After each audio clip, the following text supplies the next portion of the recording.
Good evening আমার প্রিয় বন্ধুরা, কেমন আছো তোমরা সবাই? আশা করছি সবাই খুব ভালো আছো, আমিও ভালো আছি। আমার চ্যানেলের নতুন একটি ব্লগে তোমাদের সবাইকে আরও একবার স্বাগত জানাই।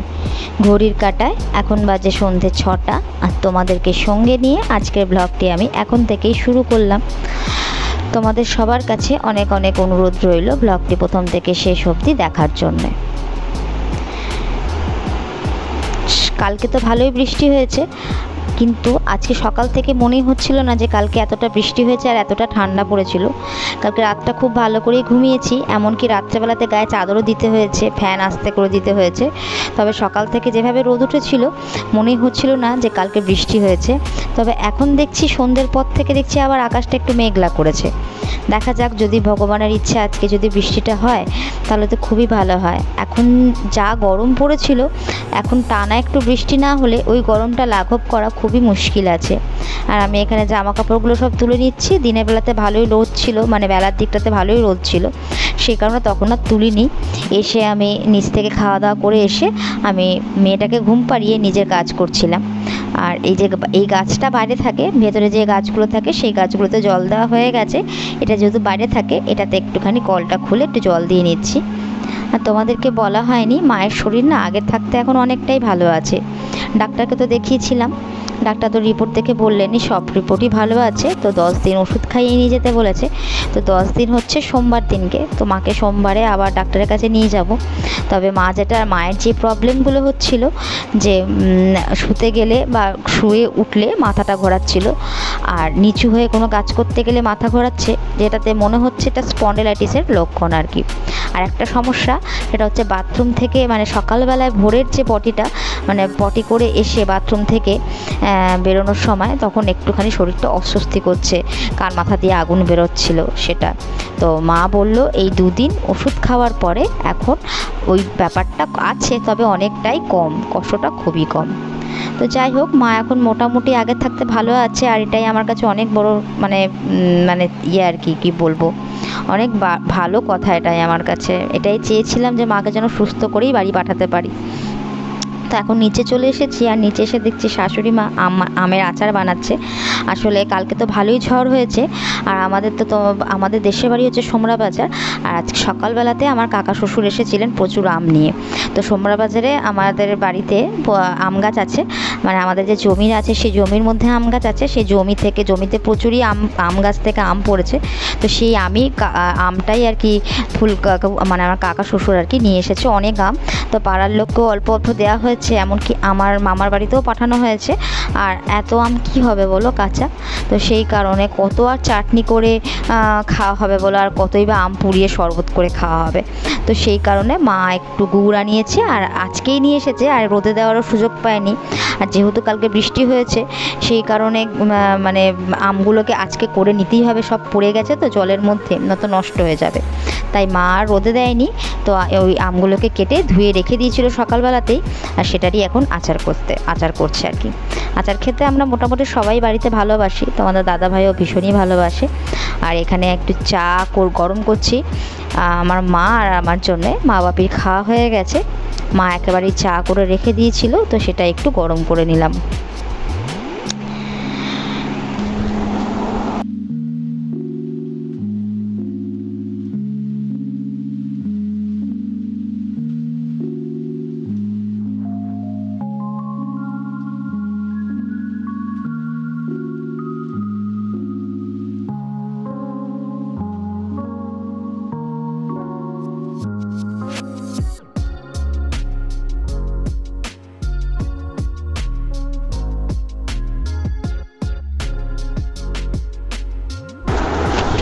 আর এই দেখো আমার মেয়ে, এই যে খেলনাটা দেখছো, এই খেলনাটা আমি কালকে যখন ডাক্তারের কাছে গেছিলাম ওখান থেকে নিয়ে এসেছিলাম। ডাক্তারখানার একদম পাশে একটা দোকান ছিল খেলনার, তো সেখান থেকে কিনে নিয়ে এসেছিলাম। তবে এই খেলনাটা ও ঠাম্মি দিয়েছে ওকে, মানে কদিন আগে আমাদের এখানে এক জাগ্রত দেবী মা অলচন্ডী মায়ের বাৎসরিক পুজো ছিল। তো সেখানেই মেলা বসে বাৎসরিক পুজোর সময়। তো তখন মা আমার মেয়েকে মেলা দেখতে যাওয়ার জন্য টাকা দিয়েছিল। তো তখন ওই টাকাটা দিয়ে কিছু কেনা হয়নি। তো আমি যখন ডাক্তারখানায় গিয়েছিলাম দেখলাম এটা ভালো, বাইরে বেশ ঝুলছে, দেখতে বেশ ভালো লাগছে, অনেকগুলো জিনিস আছে একসঙ্গে, আর দামটাও খুব একটা বেশি নয়। সেই কারণে আমি ভাবলাম তাহলে এটা নিয়ে নিই, মেয়েটা তাহলে খেলতে পারবে। ও তো মানে পুতুল ফুতুলের থেকে এই সব জিনিস নিয়ে খেলতে বেশি পছন্দ করে। আর এটা যেহেতু জলের ব্যাপার রয়েছে, সেই কারণে আমি জানি জল ঘাটতে তো আমার মেয়ে বিশালই পছন্দ করে, তাহলে ওর এটা অবশ্যই ভালো লাগবে। আর ঠিক তাই, এই যে দেখছো কাছে জল দেওয়ার মতন একটা জার টাইপের রয়েছে, ওটার মধ্যে করে জল দিয়ে দিচ্ছি আর ও ওটা নিয়েই খেলছে। আর এই দেখো আমের আচারটা।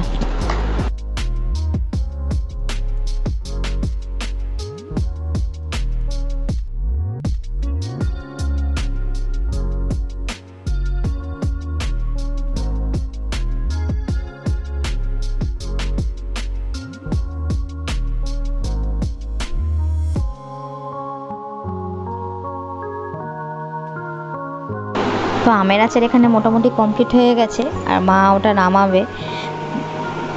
আমের আচারটা দেখেই মনে হচ্ছে খুবই ভালো হয়েছে, আর মাকে বলেছি রাত্রেবেলাতেই আমি খাবো। আর এখানে দেখো মা একটু মৌরি আর পাঁচফোড়ন গরম করছে, এটাই গুঁড়ো করে ওই আচারটার মধ্যে দেবে। কিছুই নয়, একটু মানে ফোড়নে একটুখানি পাঁচফোড়ন দিয়েছিল আর একটা শুকনো লঙ্কা দিয়েছিল, আর তার মধ্যে আমটাকে দিয়ে ভালো নাড়িয়ে লাস্টে ওই যে মশলাটা করলো, গুঁড়ো মশলা, ওটাকে একটু ওপর দিয়ে ছড়িয়ে দিল।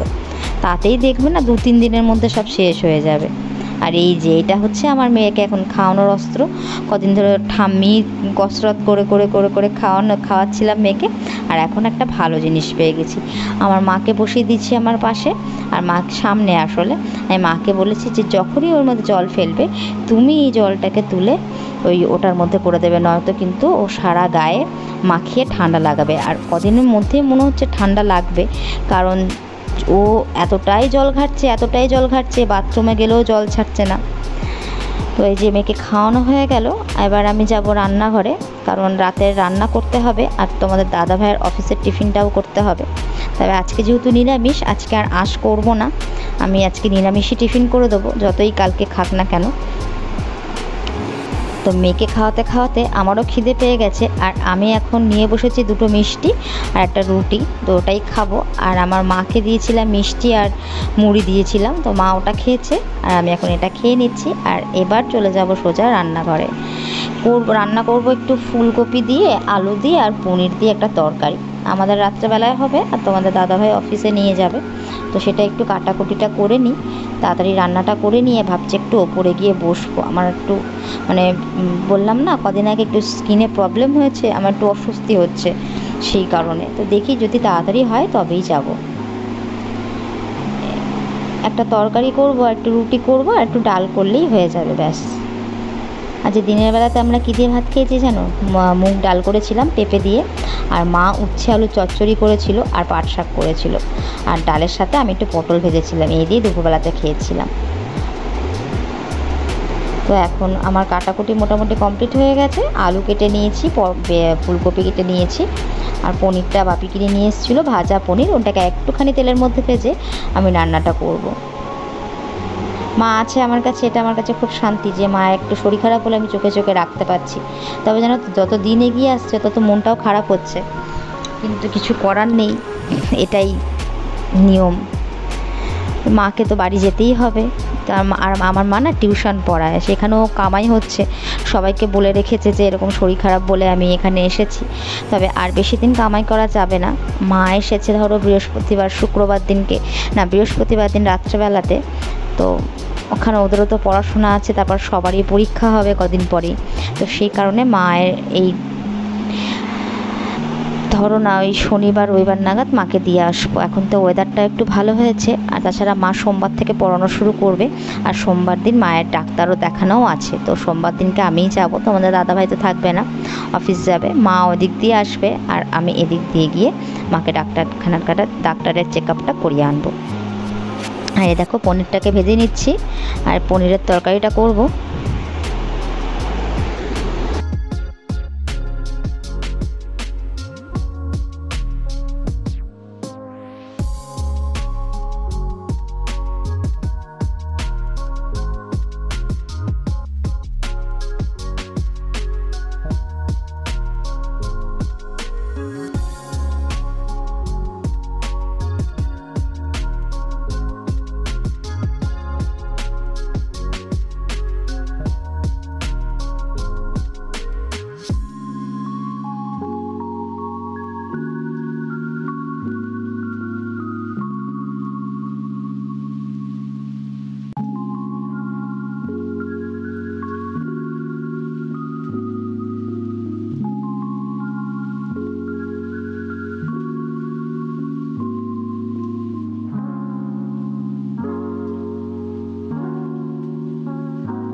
আমার মাসি মামা সবাই ফোন করে করে মায়ের কথা জিজ্ঞেস করছে, ওদেরও মনটা খারাপ। মা তো ওখানে ছিল, হঠাৎ করে চলে এসছে এই শরীর খারাপের কারণে।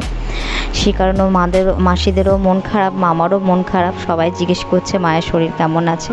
আর এই যে আমার পনির রান্না হয়ে গেছে, আর এখানে 3টে বাটিতে ভাগ করে রেখে দিয়েছি। আমার মায়েরটা লঙ্কা দেওয়ার আগে তুলে নিয়েছিলাম, তো আমাদের দাদা ভাইয়েরটা অফিসের জন্য ঠান্ডা করতে দিয়েছি। আর এই বড় বাটিতে মা তুমি একটা বড় বল নেবে নেবে আর কাউকে দেবে বলটা? গুনগুন দিদিকে দেবে?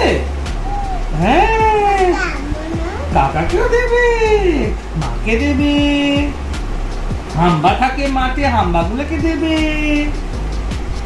কত বড় বড় হাম্বা ছিল মাঠে। কি খাবে কি খাবে জিজ্ঞেস করো। তুমি কি খাবে মামা? চিপ খাবে? আমার চিপি চিপি চিপি চিপি চিপি চিপি গো, আমার চিপি দেখলে আমার মেয়ে কিরকম নতুন নতুন কথা বলছে।